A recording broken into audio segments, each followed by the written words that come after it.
Welcome back to the Tide Hangar. This is Mike, and I'm coming at you with the weekly news and review for March 1st, 2020.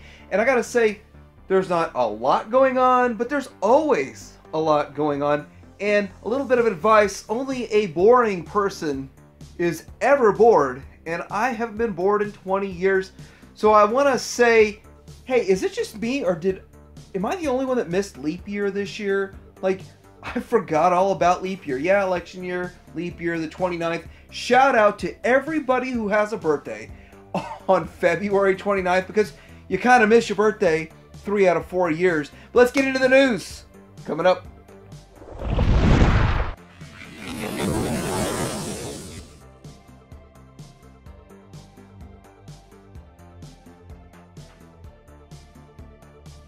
So the first thing I want to talk about is this Tigatron, not Tiger Tracks, and he's supposed to have a release date in September.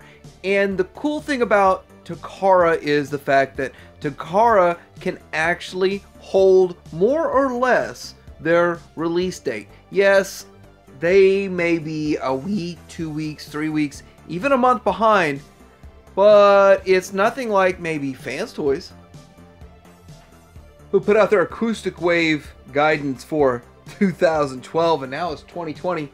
No, I'm just kidding.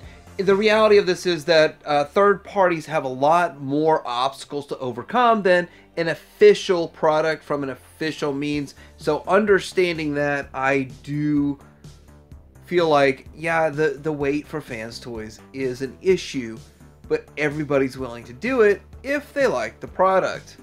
But we have these new images of the Fans Toys acoustic wave, front and back. I think the figure looks good. It does look like it's going to the new, more Ultra Tune aesthetic than we had in the past, which, by the way, I'm okay with. I don't have a problem with it, but it does look good.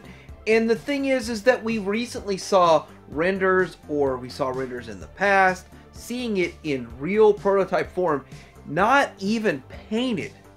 I think this looks great in grayscale. Wait till it gets the Fans Toys metallic paint on it. It's going to look really good.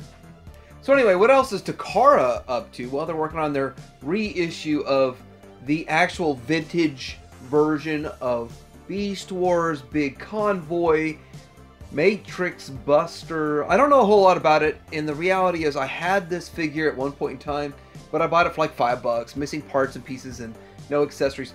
I'm excited for those who really like this. I enjoy Beast Wars, but I don't remember this from Beast Wars. Maybe this is Beast Wars 2, but having had the figure and missing parts and pieces make me really appreciate the fact they're putting it back out so you can get it complete for, well, I don't know if it's a reasonable price or not either, but anyway, it looks good compared to the vintage or the first run. It looks very similar. And that's kind of something you want. Looks like the Matrix that comes with it is different. Is that a thing? And I like the Matrix functions. I like accessories. I did a video about accessories, but looking into this here, having every part and piece that goes with it it's so fulfilling. So there are scans of red version of Bumblebee. Everybody wants to think red version of Bumblebee is a cliff jumper fill-in. Maybe this is your Flames Toys cliff jumper fill-in. Flames Toys is doing a lot of good work, so it's coming up. Also looking at Flames Toys is doing their Ultra Magnus. So this is kind of an old school Ultra Magnus mentality of just a white prime instead of the true Ultra Magnus. But hey, it's cool looking. I like the way it looks. Actually, it looks really good.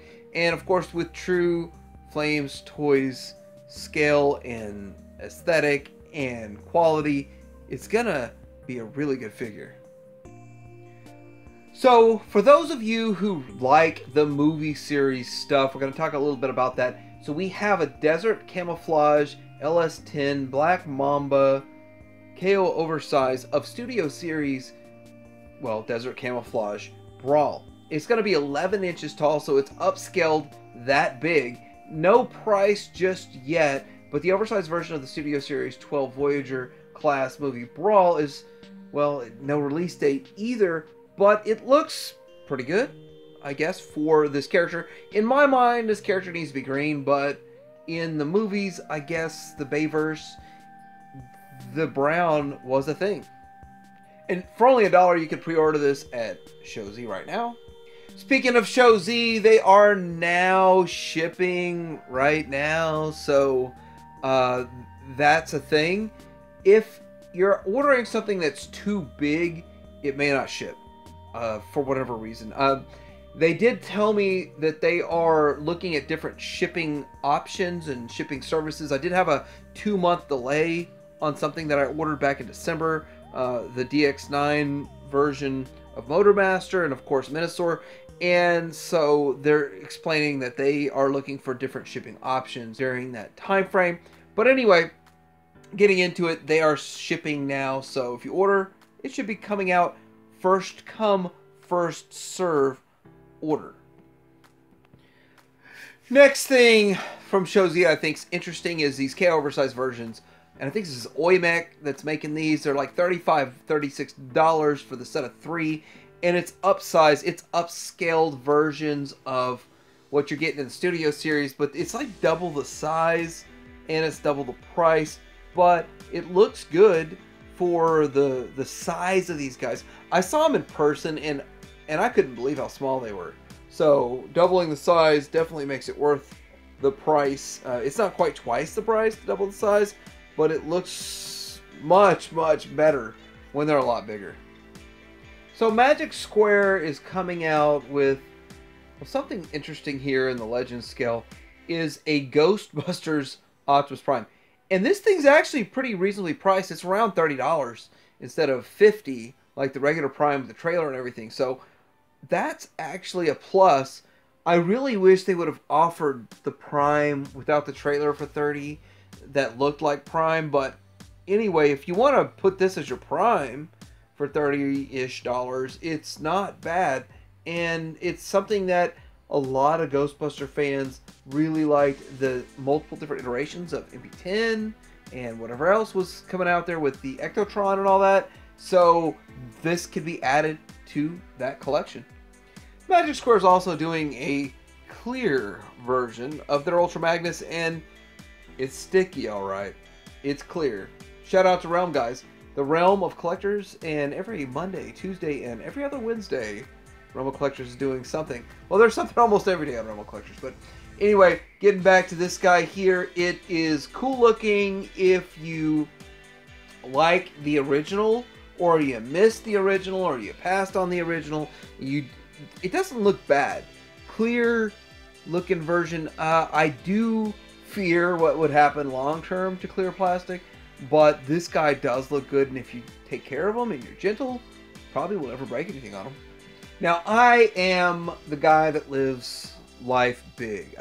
I live big on my Masterpiece, big on my Chug, and big on my Legends. And with that, I like what McFans Toys does, or Mechanic Studio is a subsidiary of McFans Toys in my mind, because they all match up size-wise. And this is their version of a G1 Sunstreaker. They call it Sunstorm, and I think it looks good. Like, it's really hard to tell from this dark picture, but it looks good. I like it. And, you know, I don't want to be the one to say it. I don't want to be...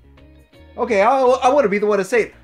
It is better looking than Iron Factory's, because Iron Factory is stylized. They went for the Racing Bros thing, and they went for something different than Super G1.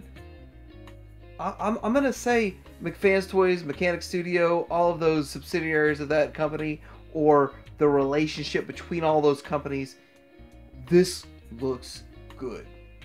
Before we get into some Chug stuff, I'm kind of bouncing back to Masterpiece and movie series. In The Devil's Savior is showing their Troublemaker, and I want to say a few things about this figure. The first thing I want to say is that if this is your Devastator, if you're introduced to the Bayverse and you didn't really know about G1 and this is what you think of Devastator, then Devil's Savior is the best way to go. It's going to cost you, what, $600, $700, $800 there's 8 of them or something like that, and they're 125 pieces, maybe 1,000. Wow, that's crazy. But if that's your Devastator, go for it. It looks good, and I want to point out this company is really taking the figure and bringing it to real world. From the movie to real world, the studio series is great, but this is just so much better. It shows you the difference between buying mainline and buying third-party masterpiece, because this is good.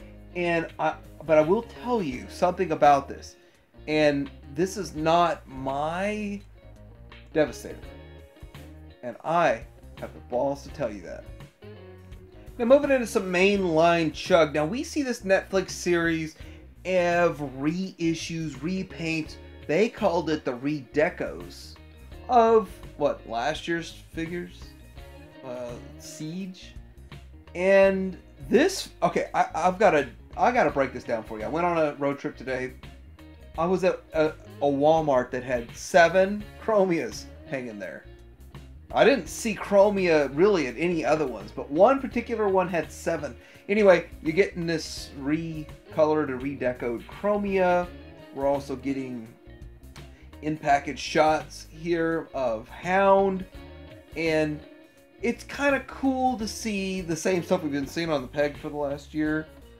Peg warming for a different packaging. That's cool. Here's Sideswipe. I really think Sideswipe's a good mold. It's a good mold overall.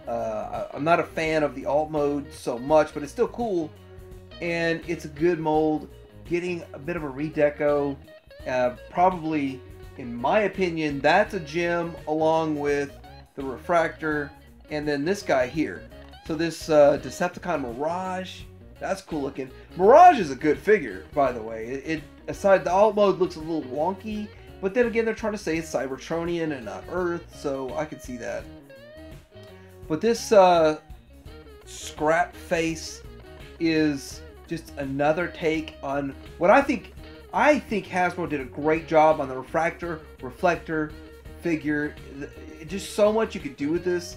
It's awesome. And then everything's all inclusive. It's not like you have to buy 3 different ones. You buy the same one 3 times. It does it repeatedly. Whatever it does, it is really cool. Now I'm going to share quickly with you a story. I spent Saturday driving around, and I went out of town to try to track down some Earthrise. I did not get the deluxes. So I have the Voyager, I have the Leaders. Well, I don't have Astro Train yet, but I was trying to get them on the sale. With that, I really am looking forward to finding deluxes on the shelf. I mean, I want to get them, I want to review them, I want to talk about them. Earthrise is one of the most exciting things that I have seen in the mainline for a long time. So getting into some new news. So we got pictures of the actual Sunstreaker and Trailbreaker. I have specific thoughts about each one of them I want to talk about. Let's get into the Sunstreaker here. We've got this guy, and it looks good. I think I agree with the people that say it's a bit of a remold from Wheeljack, but wow, how very few parts they reused. If it was, it looks good. I think they did a really good job with this. I think Hasbro is mastering the part usage for remolding and going from one figure to another, because this looks amazing. This looks so much like the character, so much like what you want. That looks like a Lamborghini, not a Stratus, whatever. And it is a really good job. I gotta give it to Hasbro. They've done a good job. Yes, we still see the hollowness, the waffling, the we need to fill it. But for 20 bucks in 2020, with all the inflation since, 1984, I am very excited about what Hasbro's doing and what Hasbro's got going on. And you don't gotta pay 100 bucks for a masterpiece, right? Now we got Trailbreaker, and hold up a second. Is this a remold of? Let me guess. Hold up. It's Cliffjumper. No, it's not Cliffjumper. It's. Oh, it's Hoist. Wait, the dead giveaway is you have the Hoist arm kibble on this thing, man. I've never seen Trailbreaker have hoist arm kibble in any iteration. But that's the only downside. Really, that to me is the only negative I have. Looking at these pictures, I think it looks good. It looks better than what we got in the last generation's line, the 30th anniversary, whatever, which I will compare to when I finally get my hands on this thing. But I was shocked to see that extra arm kibble hanging off there. But I'm still excited for it. I still look forward to it. And this is really, this is a Voyager figure you're paying 20 bucks for in the deluxe line. So I'm going to have to give it to Hasbro for giving us some value. Yeah, and some hollowness at the same time. We keep seeing some wonderful spillover from Toy Fair with more official pictures coming out. And the first one I'll talk about is Skylinks, and we get to see in this picture, well, pretty much everything it's going to come with. And I'm excited about Skylinks. I think it's the perfect option for the Commander class. I think if it was a Titan class, it would have been too big, because it would have been bigger, but as big, if not bigger, than the MMC version. And MMC, a lot of people say it's undersized. I wouldn't want one any bigger than MMC's. That's just my belief. This is going to be smaller than MMC, but way bigger than what we got in Combiner Wars, and way better. We got some new official pictures of the Alicon. I'm excited about this. This is a figure that I plan to buy 3 of. Simply because I just think you need this in a bit of a army building kind of thing. I hope production matches people's expectations to buy multiples. The waffling is actually quite a minimal compared to what I was expecting. It's still there. It's not as bad as I thought it'd be, but it's, I don't know. It's one of those things that some people are going to be like, oh, I've got to fill those gaps. Moving into the Quintesson, another figure you'd want 2 or 3 of because it makes a lot of sense. They got a lot of pictures of them, and I think that the pictures look good, and the heads look good, and this guy looks good. I guarantee you there's going to be some sort of a third-party add-on for this to make it more Masterpiece-esque.